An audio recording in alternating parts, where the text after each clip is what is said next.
À 23 heures, le 29 juillet 1945, un homme de 35 ans colla son œil contre le périscope d'un sous-marin japonais, naviguant à immersion périscopique à 250 miles au nord de Palau. Il s'appelait le lieutenant-commandeur Mochitsura Hashimoto. Il était en guerre depuis 4 ans. Durant ces 4 années, il n'avait jamais tiré une seule torpille sur un navire ennemi. Ce soir-là, cela allait changer.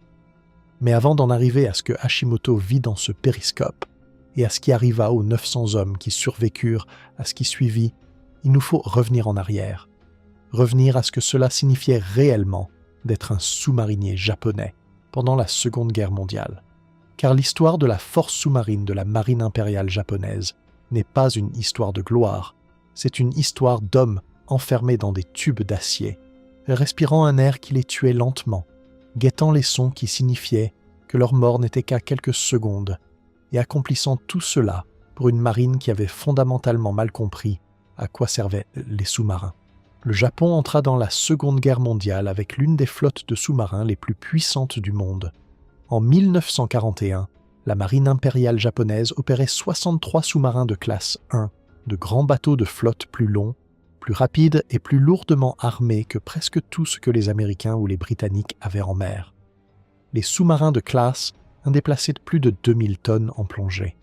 Ils emportaient 17 à 20 torpilleurs de type 95, les torpilleurs de sous-marins les plus rapides et à la plus longue portée du monde.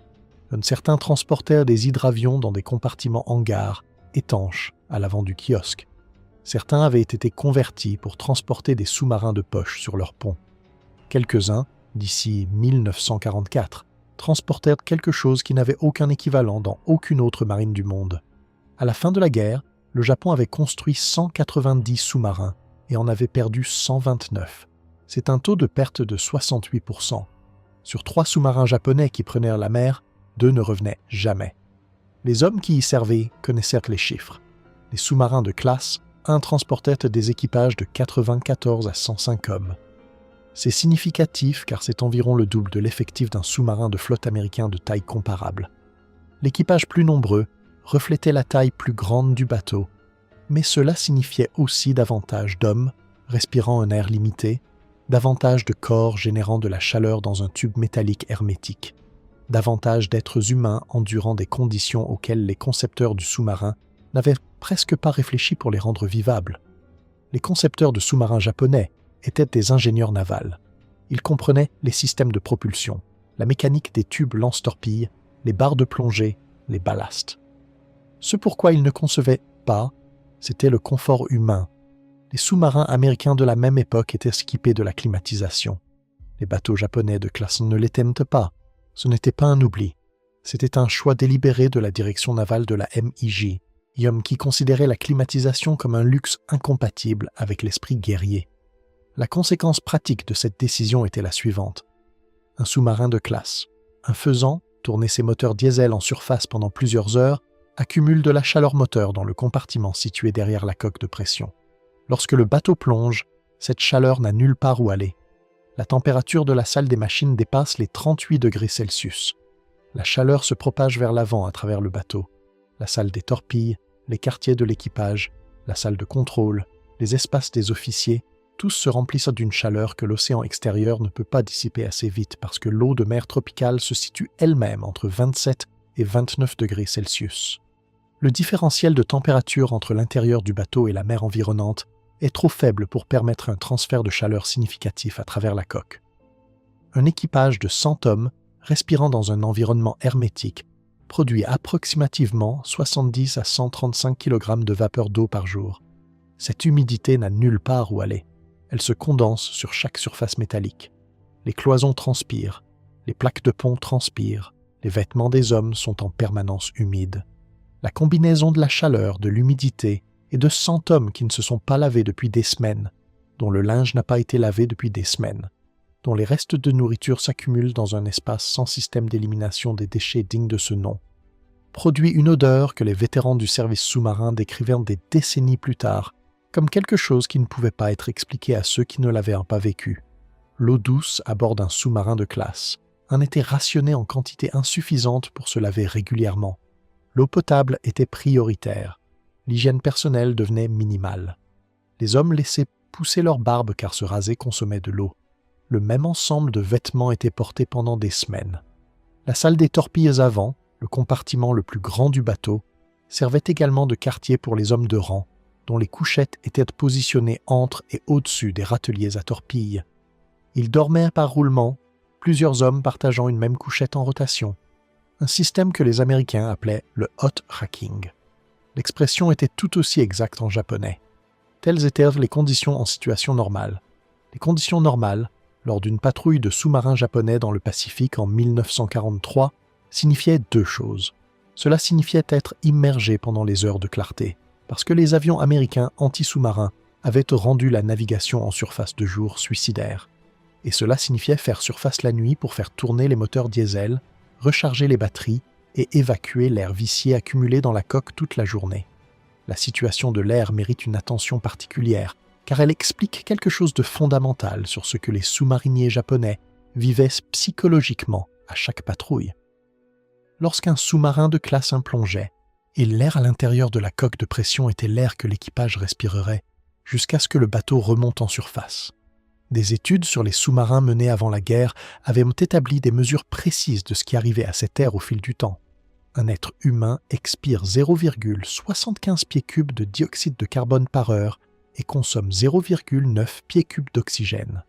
Multipliez ces chiffres par 100 hommes et prolongez le calcul sur 12 à 18 heures d'immersion. Le dioxyde de carbone commence à augmenter, l'oxygène commence à diminuer, les effets sont mesurables et progressifs. À 3% de dioxyde de carbone, la respiration devient nettement plus profonde. Les hommes qui font un effort physique ressentent l'effort à chaque inspiration. À 4%, la détresse commence. À 5%, la détresse devient aiguë. À des concentrations supérieures à 5,5%, la combinaison d'un taux élevé de dioxyde de carbone et d'un appauvrissement en oxygène peut provoquer des convulsions. L'équipage disposait d'un indicateur pratique qui ne nécessitait aucun instrument. Quand un homme ne pouvait plus allumer une cigarette, le niveau d'oxygène avait chuté en dessous du seuil où la combustion était fiable. Dans un équipage de sous-marins où presque chaque homme fumait, c'était le diagnostic opérationnel d'un air dangereux. La doctrine navale japonaise imposait aux sous-marins de rester immergés pendant les heures de clarté. Dans les eaux autour de Guadalcanal en 1942, cela signifiait rester sous l'eau depuis avant l'aube jusqu'après la nuit tombée. 14 à 16 heures d'immersion avec 100 hommes et sans ventilation. L'air à la fin de ces plongées n'était pas simplement désagréable, il était altérant. Les hommes commettèrent des erreurs de calcul, le jugement se détériorait, les temps de réaction ralentissaient. Les archives navales japonaises documentent au moins un cas de fin 1942 dans lequel un équipage de sous-marins menant une attaque à la torpille dans la zone des Salomon omit de reconstituer la réserve d'oxygène du bateau avant l'attaque parce que l'oubli ne fut pas détecté par des officiers dont la cognition avait été dégradée par des heures passées dans un air appauvri en oxygène. Le sous-marin rata sa cible. La doctrine tactique qui forçait les sous-marins japonais à rester immergés pendant de si longues périodes était elle-même le produit de la incompréhension fondamentale de la MIJ quant à l'utilité des sous-marins. La marine impériale japonaise avait construit sa force sous-marine autour d'un concept stratégique unique. Les sous-marins japonais serviraient Dieu à la flotte de surface de combat, assurant la reconnaissance et la couverture pour l'engagement décisif que la doctrine navale japonaise promettait comme déterminant l'issue de la guerre. Les sous-marins attaqueraient les navires de guerre ennemis. Les sous-marins ne se gaspilleraient pas sur les navires marchands. Cette doctrine avait été élaborée dans les années 1930 par des officiers de marine qui avaient étudié l'histoire de la guerre navale et conclu que les engagements de flotte décisifs, cuirassés contre cuirassés, porte-avions contre porte-avions, étaient le facteur déterminant dans les guerres navales. Les sous-marins étaient des actifs de soutien pour ces engagements. Fort, les Américains avaient abouti à la conclusion opposée. Le 8 décembre 1941, au lendemain de Pearl Harbor, la marine américaine émit des ordres pour une guerre sous-marine sans restriction contre le trafic maritime japonais. Chaque navire marchand, chaque pétrolier, chaque transport de troupes ou de fournitures était une cible. Les sous-marins américains étrangleraient l'économie du Japon en détruisant les lignes d'approvisionnement qui reliaient les îles nationales aux ressources de l'Asie du Sud-Est. Les sous-marins japonais passèrent les premières années de la guerre à chasser des engagements de flotte qui devenaient de plus en plus rares à mesure que l'aviation de porte-avions américaine changeait la nature de la guerre dans le Pacifique. Les sous-marins américains passèrent dans ces mêmes années à détruire la flotte marchande japonaise à un rythme qui étranglait systématiquement l'économie de guerre japonaise. En 1944, les sous-marins américains avaient coulé tant de navires japonais que les îles nationales manquaient cruellement de pétrole, d'acier et de nourriture. Les usines qui construisaient les avions et les navires de guerre dont la MiG avait besoin ralentissaient parce que les matières premières ne pouvaient plus passer. Les sous-marins japonais, pendant ce temps, étaient assignés à des missions de ravitaillement. Les missions de ravitaillement étaient l'une des affectations les plus démoralisantes dans le service sous-marin de la MiG. En 1943, la garnison de Guadalcanal puis les bases insulaires isolées à travers le Pacifique central ne pouvaient plus être ravitaillées par des navires de surface. La puissance aérienne américaine avait rendu le ravitaillement en surface de jour impossible. Les vedettes lance-torpilles et les destroyers américains patrouillaient les eaux de nuit. Les seuls navires capables d'atteindre les garnisons isolées étaient les sous-marins. Un sous-marin de classe inconçu pour emporter 17 à 20 torpilles pouvait être reconfiguré pour transporter environ 80 tonnes de fournitures. Riz, munitions, fournitures médicales, pièces de rechange. Le sous-marin s'approchait de l'île de nuit, faisait surface brièvement au large et transférait la cargaison à de petites embarcations ou directement au personnel qui nageait à sa rencontre. Puis il plongeait et tentait de rentrer à la base. Les équipages comprenaient ce que cela signifiait. Ils avaient été formés comme des chasseurs. Ils transportèrent les torpillesques de sous-marins les plus avancés du monde. Ils avaient été commis pour mener une guerre navale. Au lieu de cela, ils livraient des vivres à des garnisons mourantes, faisaient surface dans des eaux où les destroyers et les avions américains chassaient activement les sous-marins, se rendaient vulnérables pendant les minutes nécessaires au transfert de la cargaison, puis plongeaient et tentèrent d'échapper à tout ce qui les avait déjà détectés. Le I-1 accomplissait une telle mission au large de Guadalcanal le 29 janvier 1943. 2 corvettes néo-zélandaises, le NZMS Kiwi et le NZMS Moa, détectèrent le sous-marin en surface et attaquèrent. Ishii riposta avec son canon de pont. Le Kiwi éperonna le sous-marin à 3 reprises. Le 3e éperonnage déchira la coque de pression du Plinio 1. L'équipage du sous-marin tenta d'échouer le navire pour empêcher la capture des livres de code et des documents secrets à bord.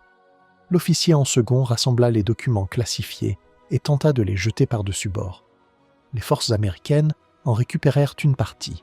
Le renseignement obtenu contribua à la destruction de missions de ravitaillement ultérieures.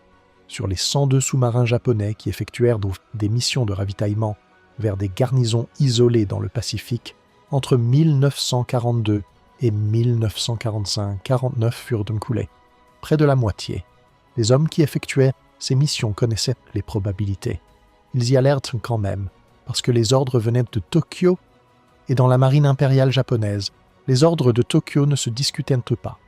Mais ce n'étaient pas les missions de ravitaillement, ni même les patrouilles de combat ordinaires qui produisaient les expériences les plus psychologiquement dévastatrices pour les équipages de sous-marins japonais. C'étaient les attaques à la grenade sous-marine. Une grenade sous-marine est un conteneur d'explosifs à haute puissance réglé pour exploser à une profondeur prédéterminée. La grenade sous-marine américaine Mark VII de 1941 contenait 136 kg de TNT. La Mark D contenait 91 kg de Torpex, un composé environ 50% plus puissant que le TNT par poids. Les destroyers américains transportèrent jusqu'à 36 grenades sous-marines sur le pont, avec des charges supplémentaires dans des radiers de service prêts à l'emploi. En 1944, le schéma d'attaque standard pour un destroyer d'escorte américain était une attaque coordonnée délivrant de multiples charges selon un schéma calculé conçu pour encadrer un sous-marin immergé à sa profondeur estimée et sur son cap estimé. L'effet sur l'équipage à l'intérieur d'un sous-marin subissant une attaque de grenade sous-marine n'était pas principalement physique, il était principalement psychologique. Les effets physiques étaient réels. Une grenade sous-marine explosant à moins de 15 mètres de la coque d'un sous-marin pouvait rompre des soudures, briser des jauges, éclater des tuyaux, bloquer les barres de plongée et tuer des hommes par le choc hydraulique transmis par l'eau et la coque. Une charge explosant à moins de 8 mètres pouvait fendre entièrement la coque de pression. Mais les charges qui ne détruisaient pas le bateau produisaient quand même des effets que les vétérans décrivaient des décennies plus tard avec le même langage précis. de manière constante, indépendamment, sur différents bateaux et différents équipages et différents engagements. Le son. Les vétérans décrivaient un son comme celui qu'on entend à l'intérieur d'un tambour en acier quand quelqu'un le frappe de l'extérieur avec un marteau de la taille d'un immeuble. L'onde de choc dans l'eau atteignait la coque avant le son. La coque fléchissait. L'isolant en liège, tapissant les cloisons intérieures, se craquelait et tombait en averse. Les ampoules se brisaient. Le bateau tremblait et roulait. Les hommes qui ne tenaient pas à quelque chose étaient projetés contre l'équipement ou le pont. Et puis, des fractions de secondes plus tard, le son arrivait.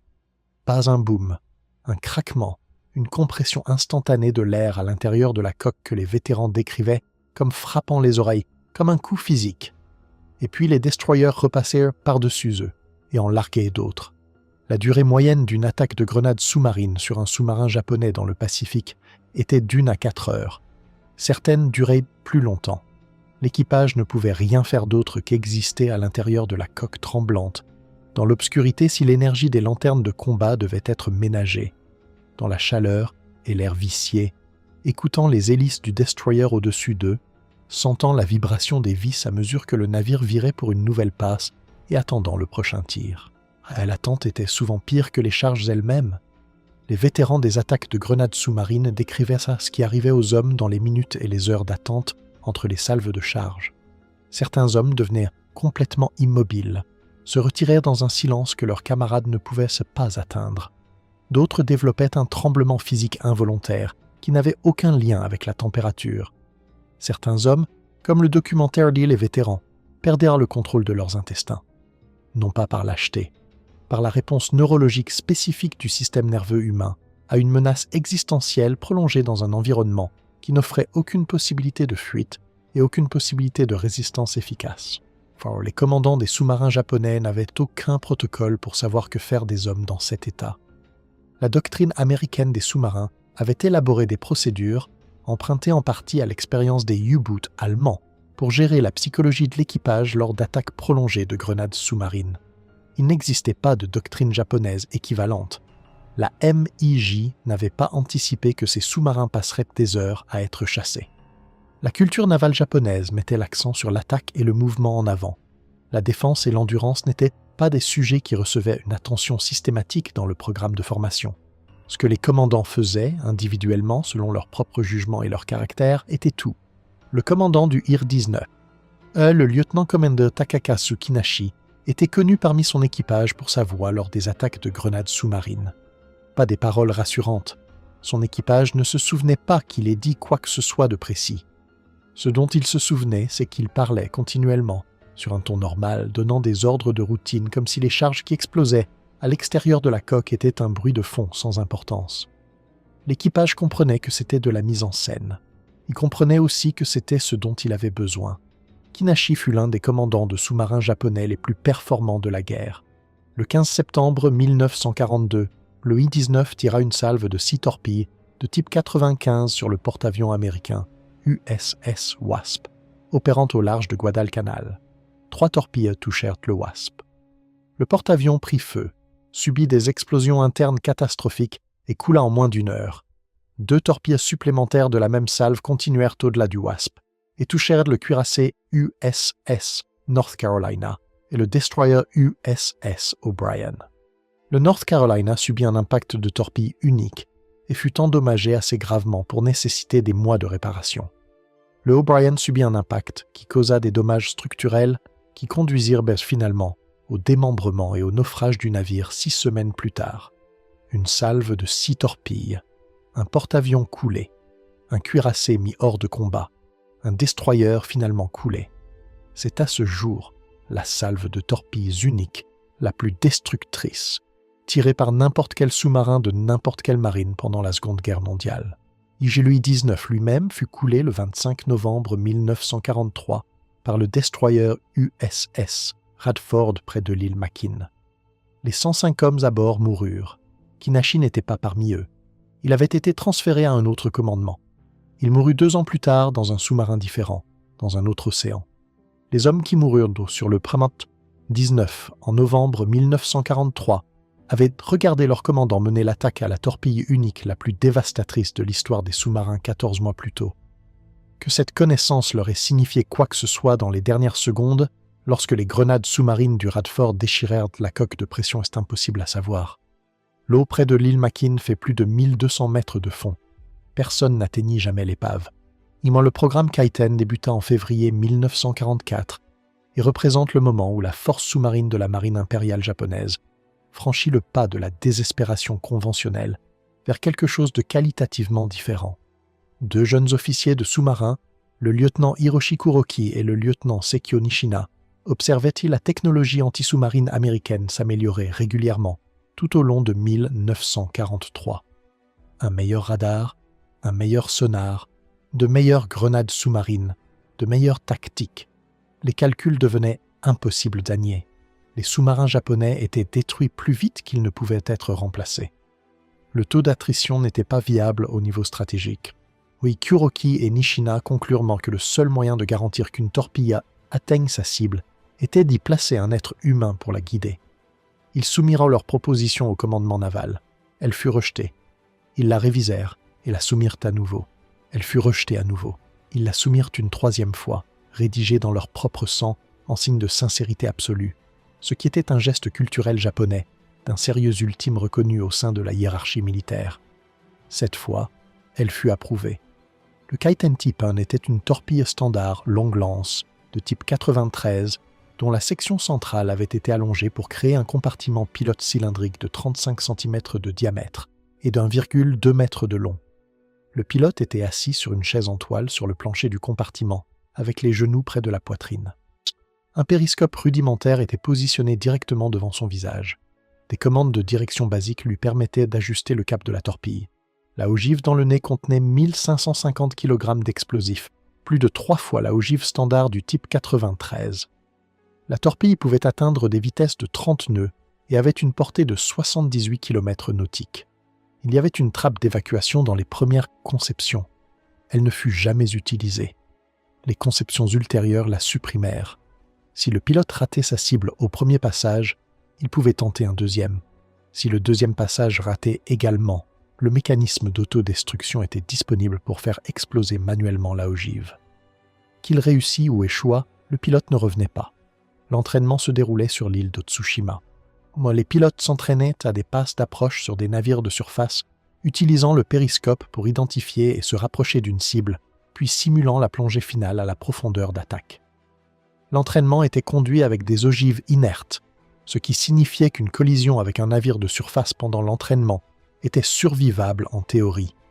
En pratique, 15 hommes moururent lors d'exercices d'entraînement, tués par les forces d'impact lorsque leurs kaiten percutèrent des navires cibles. La force d'une torpille de 9 tonnes voyageant à 30 nœuds, frappant une coque d'acier immobile, était mortelle indépendamment du fait que la ogive soit active ou non. Les pilotes qui terminèrent l'entraînement et survécurent avaient généralement entre 17 et 28 ans. Ils étaient volontaires. Ce qui, dans le contexte de la culture militaire japonaise de 1944, signifiait quelque chose de plus complexe que ce que le mot implique. On leur avait demandé, en présence de leurs unités et de leurs commandants, s'ils souhaitaient se porter volontaires pour une mission spéciale. La pression culturelle à acquiescer était identique à la pression qui avait produit des pilotes kamikazes qui ne voulaient pas mourir. Les hommes qui signèrent les rôles de volontaires Kiten étaient, dans la plupart des cas, des hommes qui avaient conclu que survivre pendant que leurs camarades mouraient pour défendre le Japon était la plus grande des hontes. Les sous-marins de classe 1 qui transportèrent des kaitens avaient été modifiés pour monter entre 2 et 6 de ces armes sur des fixations externes sur le pont arrière. Un tube d'accès partait de l'intérieur de la coque de pression du sous-marin, à travers la coque extérieure jusqu'au compartiment pilote de chaque kaiten. Lorsqu'une cible était identifiée et que la décision de lancer était prise, le sous-marin venait à la profondeur périscopique, le pilote recevait son dernier briefing par le tube d'accès, se glissait dans le cockpit du kaiten, se scellait à l'intérieur et attendait le lancement. Au moment du lancement, le commandant du sous-marin remplissait les ballasts et éjectait le kaiten du pont. À partir de ce moment, le pilote était seul. Le sous-marin plongeait immédiatement pour éviter la détection. Il n'y avait aucune communication. Il n'y avait aucune possibilité d'annuler. Il n'y avait aucune façon pour le sous-marin de récupérer un kaiten lancé, quelles que soient les circonstances.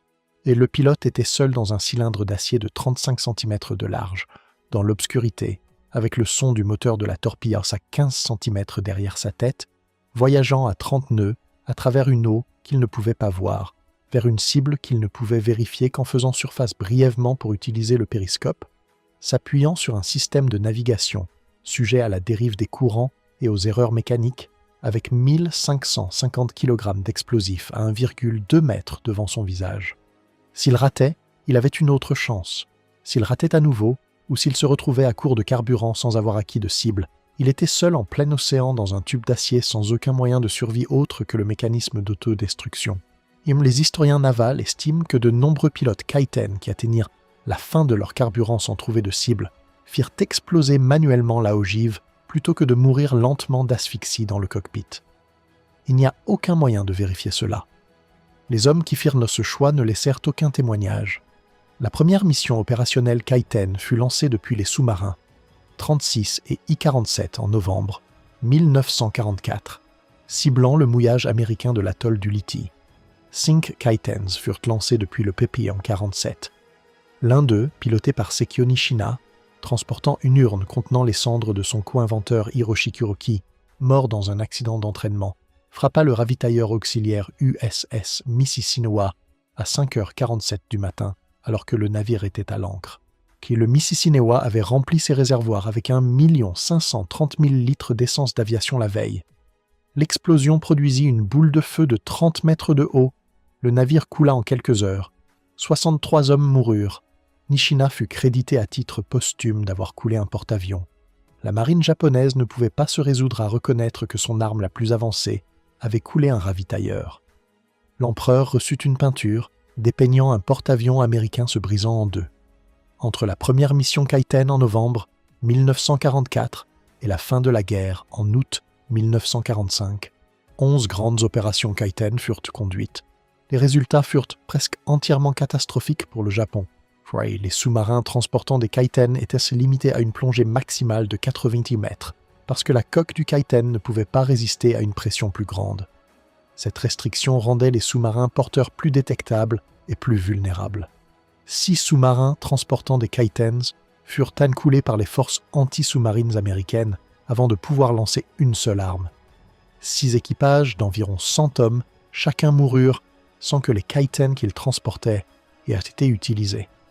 Les forces américaines perdirent 187 hommes lors d'attaques Kaiten sur l'ensemble du programme. Le Japon perdit plus de 900 membres d'équipage de sous-marins en transportant des Kaiten jusqu'à leur position de lancement, plus les 80 pilotes Kaiten qui moururent lors de missions réelles. Le taux d'échange était d'environ 11 Japonais morts pour chaque Américain tué. Ce qui nous ramène au 29 juillet 1945 et au lieutenant-commandeur Moshitsura Hashimoto au périscope du Promoma 58. Hashimoto n'était pas un commandant de sous-marin typique de la MiG. Il était dans les sous-marins depuis 1934. Il avait servi sur le I-24 lors de l'attaque de Pearl Harbor, bien que son rôle cette nuit-là ait été périphérique. Il avait regardé la force sous-marine s'éroder au fil de 4 années de mission qui ne produisaient rien de comparable aux résultats décisifs que la doctrine de la MiG avait promis. Il commandait le I-58 depuis septembre 1944. Au cours de ces 10 mois, il avait conduit de multiples patrouilles, tiré des Kaitens lors de 2 missions, et n'avait obtenu aucun résultat qui puisse être qualifié de résultat significatif. Il avait 35 ans et n'avait jamais tué un ennemi. Le Prairie 58 naviguait à la profondeur périscopique dans la nuit du 29 juillet, lorsque l'opérateur radar détecta un contact de surface arrivant du nord-est. Hashimoto vint au périscope. Le contact était grand, se déplaçant à 12 nœuds, sans zigzaguer. La silhouette suggérait un navire de guerre lourd. C'était le croiseur lourd USS Indianapolis, revenant de Tinian où il avait livré les composants de la bombe atomique qui serait larguée sur Hiroshima 10 jours plus tard. L'Indianapolis n'avait pas d'escorte de destroyer. Il ne zigzaguait pas. Son équipage n'avait aucune indication qu'un sous-marin japonais se trouvait dans la zone. Hashimoto avait des Kaiten sur le pont. Il envisagea de les utiliser. Il y renonça. Pour la première fois de sa carrière, il disposait d'une solution de tir conventionnelle parfaite. Un grand navire de guerre à portée modérée, se déplaçant à une vitesse prévisible sur un cap rectiligne, par mer calme. Il ordonna à tous les 6 tubes avant d'être prêt. Il régla la profondeur des torpilles à 5,5 mètres. Il régla la vitesse à 42 nœuds. Il ordonna un intervalle de tir de 2 secondes en éventail pour disperser la salve sur la longueur de la cible. À 23h26, il donna l'ordre. 6 torpilles de type 95 quittèrent saquer les tubes à intervalle de 2 secondes. Chacune transportait 549 kg d'explosifs. Chacune voyageait pendant 50 secondes jusqu'à la cible. Hashimoto comptait au périscope. L'équipage attendait dans le silence qui suit un lancement de torpilles. Le silence qui n'est pas silencieux mais que les vétérans des sous-marins décrivaient comme le silence le plus particulier qui soit, le silence de l'attente pour savoir si des hommes allaient mourir. À 50 secondes, 2 détonations. L'Indianapolis trembla, gita, commença à couler par l'avant. Hashimoto observait par le périscope. À 0h27 le lendemain matin, l'Indianapolis chavira et coula. Le I-58 plongea et ne fut jamais détecté. Ce qui arriva ensuite aux hommes de l'Indianapolis est une histoire qui a été racontée de nombreuses fois. 900 hommes dans des eaux infestées de requins pendant 4 jours avant que quiconque remarque que le navire manquait à l'appel. Hashimoto signala le naufrage par radio. Le message fut intercepté par les services de renseignement des signaux américains. Personne ne le relia à un navire manquant parce qu'à aucun niveau de la structure de commandement américaine, personne n'avait enregistré que l'Indianapolis était en retard. 316 hommes survécurent. Hashimoto survécut à la guerre. Le I-58 reçut l'ordre de se rendre le 19 août. Hashimoto ramena le bateau à Curie. En décembre 1945, la marine américaine le fit venir à Washington pour témoigner lors du conseil de guerre du capitaine Charles McVeigh, l'officier commandant de l'Indianapolis, qui était poursuivi pour ne pas avoir zigzagué. Hashimoto témoigna que le zigzag n'aurait fait aucune différence. Il avait la solution de tir. Il aurait tiré de toute façon. McVeigh fut condamné quand même. 50 ans plus tard, Hashimoto écrivit une lettre à un sénateur américain plaidant pour la réhabilitation posthume de McVeigh. McVeigh s'était suicidé en 1968, incapable de supporter les décennies de courriers haineux des familles des morts de l'Indianapolis, qui le tenaient responsable. La lettre de Hashimoto au Sénat déclarait que McVeigh ne portait aucune responsabilité. L'homme qui avait tiré les torpilles passa ses dernières années à essayer de blanchir le nom de l'homme qu'il avait essayé de tuer. En 2000, le Congrès américain adopta une résolution exonérant McVeigh. Hashimoto mourut 5 jours avant qu'elle ne soit signée. Après la guerre, Hashimoto travailla pour Kawasaki Heavy Industries, finissant par devenir le maître de cale, supervisant la construction du premier sous-marin de la force maritime d'autodéfense japonaise d'après-guerre. Les membres survivants de l'équipage du Purin 58 étaient là avec lui. Des hommes qui avaient plongé dans les vieux tubes d'acier et qui avaient respiré l'air vicié et entendu les grenades sous-marines et mangé du riz toujours humide de condensation, regardant un nouveau sous-marin prendre forme dans le dock dans des conditions de temps de paix, avec climatisation et ventilation correcte, et tout ce que la marine impériale japonaise avait décidé être incompatible avec l'esprit guerrier. Sur les 190 sous-marins que le Japon construisit et mit à la mer pendant la Seconde Guerre mondiale, 129 ne revinrent jamais. 129 sous-marins, avec des équipages de 94 à 105 hommes chacun. Les chiffres produisent un total d'environ 13 000 hommes qui coulèrent avec leurs bateaux. C'est une approximation. Le chiffre réel est probablement plus élevé. De nombreuses pertes eurent lieu en eau profonde. Les bateaux ne furent jamais renfloués. Sur les effectifs précis des équipages ne furent pas toujours consignés avec exactitude dans le chaos de la dernière année de guerre. Ce qui était consigné, c'est ceci. La force sous-marine japonaise coula 185 navires marchands alliés et 28 navires de guerre alliés en 4 ans de guerre. Au cours de cette même période, les sous-marins américains coulèrent 1392 navires marchands japonais et 214 navires de guerre japonais, dont un cuirassé, 8 porte-avions, 11 croiseurs et des dizaines de destroyers. La disparité ne s'explique pas par le courage ou les compétences des équipages des sous-marins japonais. La disparité s'explique par la doctrine, par la décision prise dans les années 1930 par les planificateurs navals japonais que les sous-marins devaient soutenir les engagements de flotte plutôt que détruire le commerce ennemi. Les hommes qui servirent dans les sous-marins japonais pendant la Seconde Guerre mondiale ne furent pas trahis par leur propre échec. Ils furent trahis par les décisions stratégiques d'hommes qui ne prenaient jamais la mer dans un tube d'acier, qui ne respirèrent jamais l'air à la fin d'une plongée de 14 heures, qui n'entendirent jamais des grenades sous-marines se rapprocher d'eux à travers l'eau, qui ne ressentirent jamais la coque trembler et les ampoules se briser et l'isolant en liège tomber des cloisons en une pluie de poussière et de fragments. Ils étaient de bons marins servant une doctrine qui ne savait pas quoi faire d'eux. Si cette histoire a touché quelque chose en vous, faites une chose maintenant. Appuyez sur le bouton « J'aime ». Chaque j'aime dit à YouTube que cette histoire mérite d'être vue par plus de gens qui n'ont jamais entendu le nom de Mochitsura Hashimoto, ni de Hiroshi Kuroki, ni de Sekio Nishina, ni des 13 000 hommes dont les bateaux reposent encore au fond du Pacifique. Abonnez-vous et activez les notifications. Aussi, laissez un commentaire et dites-nous d'où vous regardez. Vous faites partie de ceux qui empêchent ces hommes d'être oubliés. Maintenant, cliquez sur cette prochaine vidéo. On se retrouve là-bas.